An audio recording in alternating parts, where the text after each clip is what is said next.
Hello guys, and what is up? So, I'm Tom. Welcome to the channel. We got one fast truck here. If you like the video, and if you don't like this one, check out the last one I posted. I think you'll see something cool. But please subscribe, like, and comment. So what'd you guys think about that shit? Yeah, I'm still kind of floored by it, honestly. I mean, my best hope was getting into the 10s. I've never ran a 10-second pass. Honestly, I think my fastest pass was a 12.5 or a 12.7, something like that in the gray truck here. And honestly, the gray truck was easy. Turn traction control off, build some boost, you know, let it rip. You know, there's nothing to it. This thing, a little bit more than that. We got some learning still to do, but we're going to figure it all out. So, I was on my way home. I was actually planning on just kind of picking up like normal with the videos and getting back to doing our brake job on the gray truck. But I actually had to pull over on the way home, which I've driven through some bad rain, but windshield wipers on full blast, I couldn't see a fucking thing. So I had to pull over. I was sitting there for 10 or 15 minutes. I mean, it was pretty bad. It's supposed to thunderstorm like all day long. Never happened, then it finally just hit on my way home from work. So while I was sitting there, I was going through the comments, I was reading the comments and all that kind of stuff, and I was reading what everybody had posted for times. There was a couple of you guys that were really optimistic, like 9s, which, trust me, that would have been even cooler. Some of you guys are right in the ballpark of where we ended up. Some guys were way off, you know, on the high side, which, whatever, you know, it's fine. But I figured, you know what, we'll go through the comments a little bit, and then we'll talk about the truck, we'll talk about the build, and we'll just kind of do that kind of thing. Because, honestly, after seeing all that rain and all that shit, kind of got me out of the whole brake mood. So, here we go. I got my device here.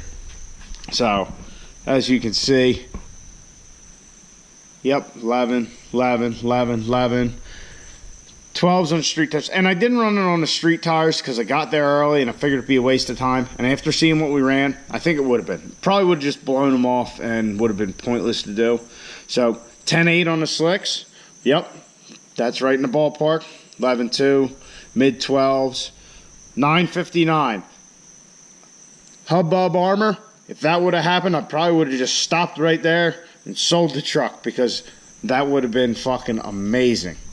But 10.95 right there in the ballpark. High 11s, little high. Ooh, 10.67 from High State Cummins 11. Yeah, buddy. Right there, right there. 10.88 from Tim McWashington. Thumbs down stuff. 10.7, Fisherman Guy right there in the ballpark. 10.85 on slicks, right there in the ballpark. Bass Slayer, 10.5. We were almost there. We're so close. 10.60. I mean, right there. We're on the cusp of getting in the 10.5s. 10.40. Davos 302. 11. 11.3. 10.69 right there, Alex. Yeah, I mean, a lot of you guys were in the ballpark. Pretty close. And I can understand the 11, you know, like mid-11s and stuff like that, because let's be honest, the truck was in the garage. You guys have seen it in the garage for how many months now? First time we actually got to take it out and have at it. Totally understandable. But I've seen before with this turbo setup, well, at least similar turbo setup and similar fuel, guys are cranking out around 1,000 horse. So I kind of thought 10s were possible, but I didn't know what was going to happen. So, there was another comment. Let's see if I can find it.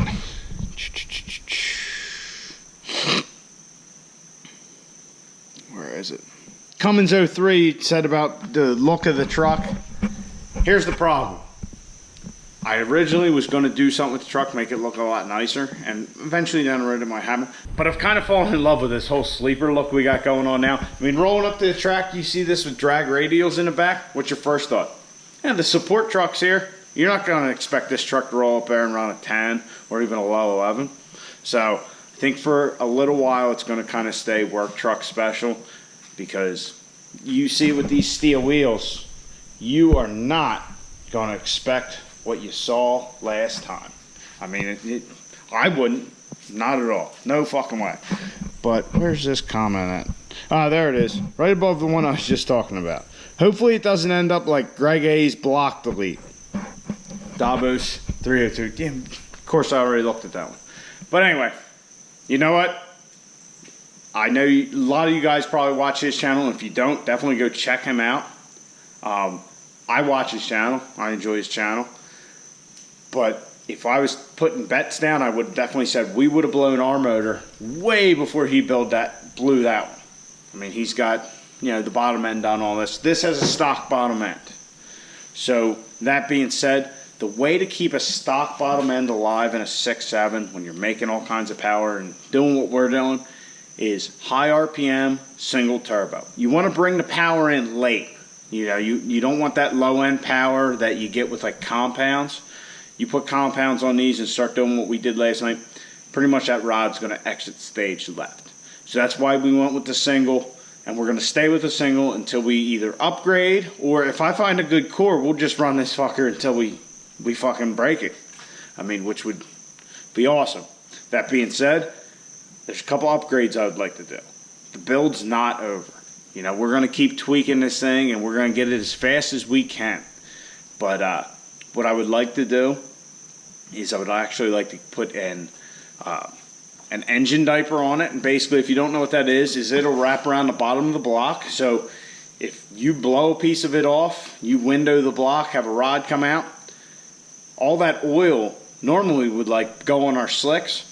Well, if you do like Greg A did, like right there, you know, early in the run, not a big deal. But if you did that on the top end when you're out like 100 some mile an hour, boy, that could be sketchy, you know. And then you got oil, even if you don't, you know, get all sideways at that high mile an hour. Now you got to get stopped, and you got tires with no tread on. So an engine diaper is definitely an upgrade I'm going to look into, because I want to keep, you know, racing the truck, getting better. I mean, I think the truck's pretty capable of better times. It's just there's a little driver issue. The driver needs some classes, I guess. But that's one big thing. Another thing, my father actually pointed this out at the drag strip, and this Summit box actually is the last couple components to our exhaust mod that I was talking about a few videos ago. I want to do something kind of different with the exhaust. That's the last couple pieces for it, so I'd like to get the truck inspected, and then that'll be full on. Anyhow, so we were sitting there talking. I was talking to my dad, and my trans was getting warm. I mean, it was real warm. So I had the truck sitting there in neutral, you know, allowing it to pump the fluid. And Dad kind of put his hand up here in front of the intercooler, you know. He put his hand up here, was feeling, stuck his hand down here, and he kind of motioned for me to do the same. So I did it. All right, yeah, it's hot, whatever. Then I put my hand back here, and you could really feel the air drawing from the electric fans. So talking to him, and you know, it's something a lot of you guys had commented on, and I guess I just took it way too lightly. I wasn't thinking it would do what it did, what it does. But there's that cover that goes over here, like on the gray truck, which I'll show you real quick.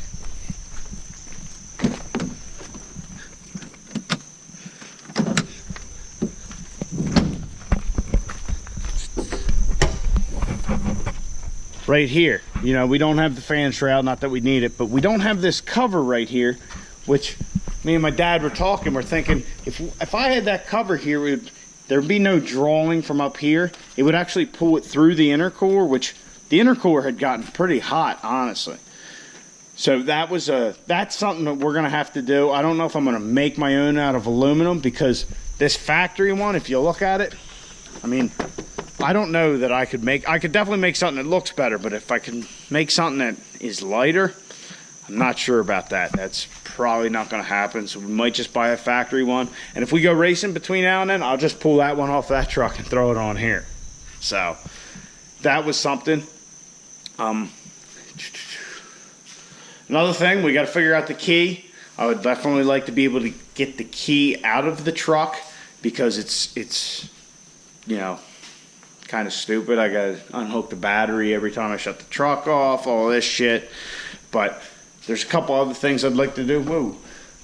I would like to lower the truck. I mean, it looked good stance-wise, but I wouldn't mind taking another inch or two out of the front and then leveling it back in the rear. Just make it sit low. Just make it, you know, just hug the ground. I think that would be really cool. And if you've seen a couple of the other videos in the background, they're over there behind a bunch of shit, but I have a couple coil springs that I actually got used off of one of these trucks from somebody on the forums that I was going to just cut a coil and go from there. Well, I've since discovered what may be a better option, so we might be doing that in the future. That's another way this build might go. I mean, I also want to do little things. I want to definitely get the tint fixed. The truck is tinted, and it's got this fucking visor thing, which I can't fucking stand. I know some people love them. I don't like them. But it's just tinted poorly. But I wouldn't mind just blacking that out, because when we take the truck out, we're going to have a purpose. We're going to have that. If we get pulled over, it's not going to be that big a deal because of the tint. So I definitely want to black out at least these 3 windows and leave the windshield alone, because I don't want it to be a dark night and not be able to see the tree. That would suck. Also, something else I've been looking into is a 2-step for the truck. Now, if you don't know what a 2-step is, it's basically I would get up the line, build boost, and once I got to my boost, I could just put it to the floor and say I wanted to leave it 20 pounds of boost, just for conversation. You set that thing to 20, and the truck would just sit there at 20 and just blah, blah, blah, blah, blah, blah, blah. You know, it wouldn't let the RPMs go above whatever it's at, and it would control that. So really, it takes one less factor of me out of the equation.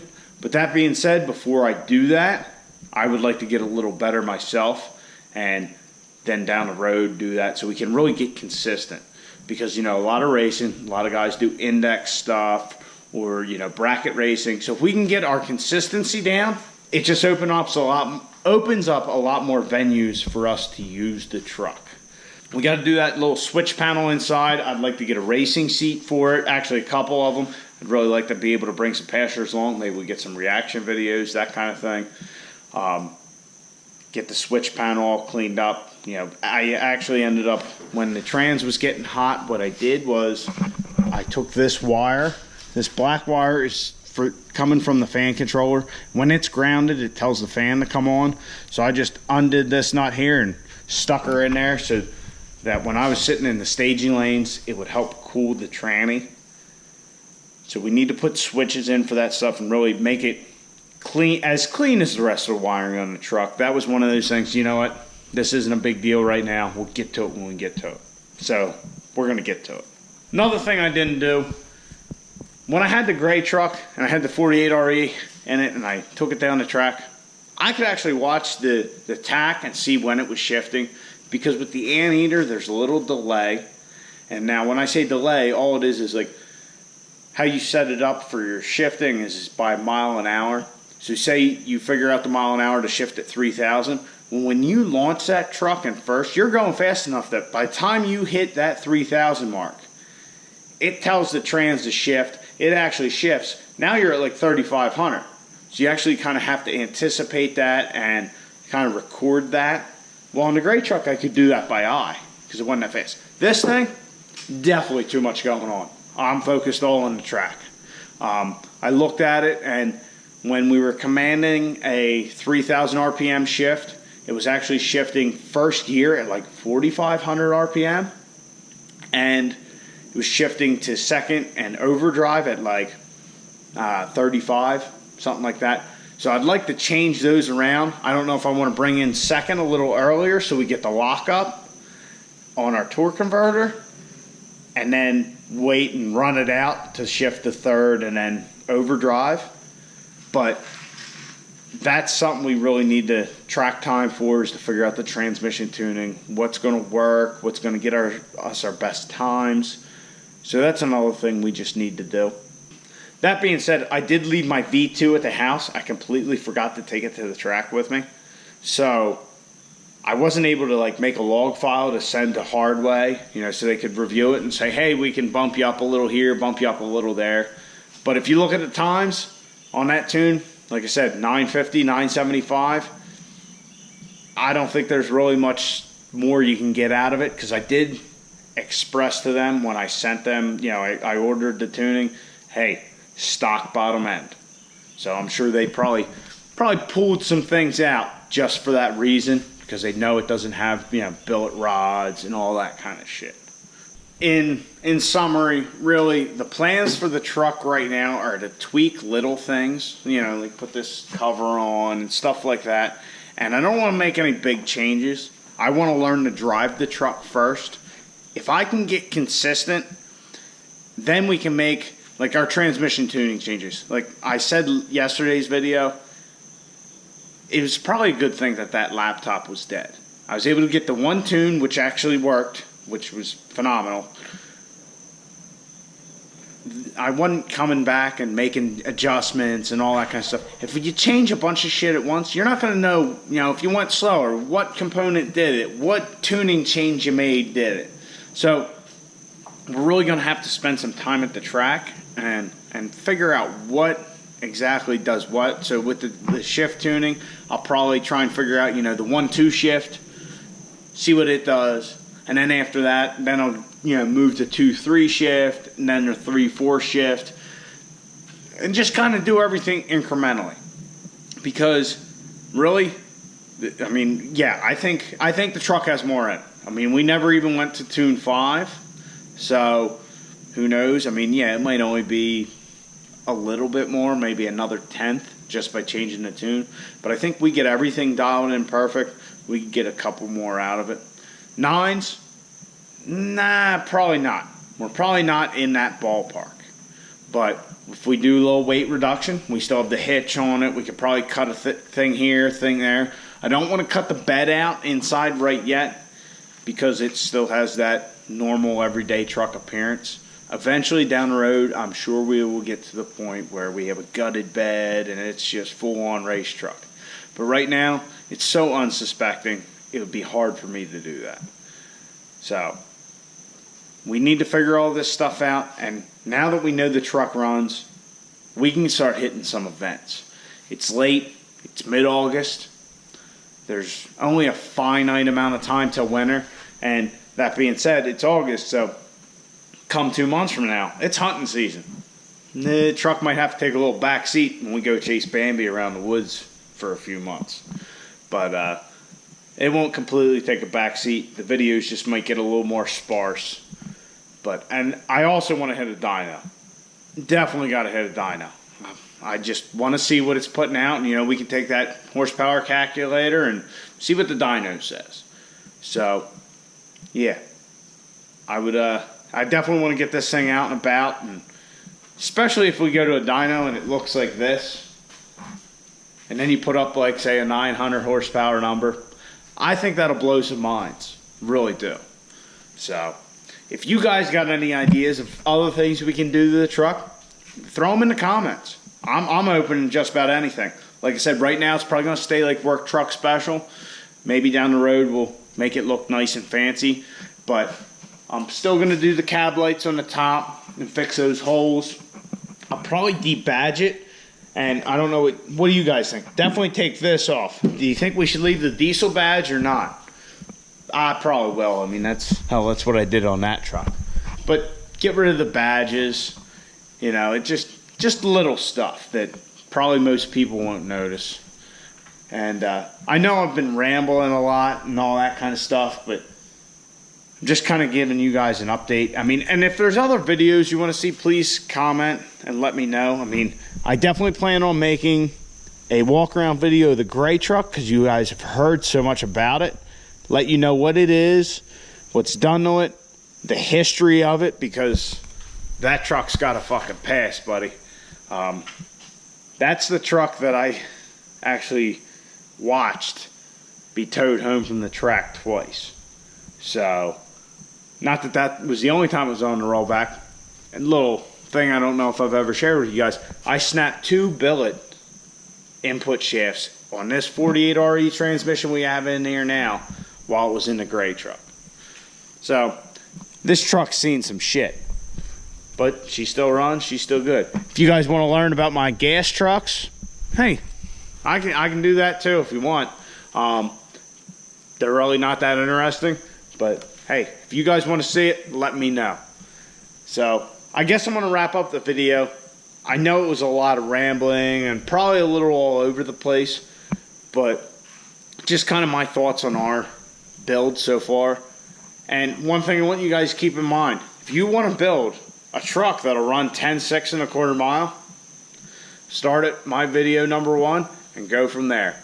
There's no secret squirrel shit going on. There's nothing that I haven't shared with you guys about this truck that I've done to it that you can't do. So everything's out there for you to see. I mean, everything. There's no, oh, I got this little secret suspension upgrade nobody knows about. Or, nope. You guys fucking know it all. So if you want to build a fast truck, here's a way to do it. So I guess that'll be it. And I'm in the garage just talking, but you guys need to get out in the garage and get the wrenching, get the working, get the building your dream race truck. I'll catch you guys on the next one. And we'll probably be working. Hopefully.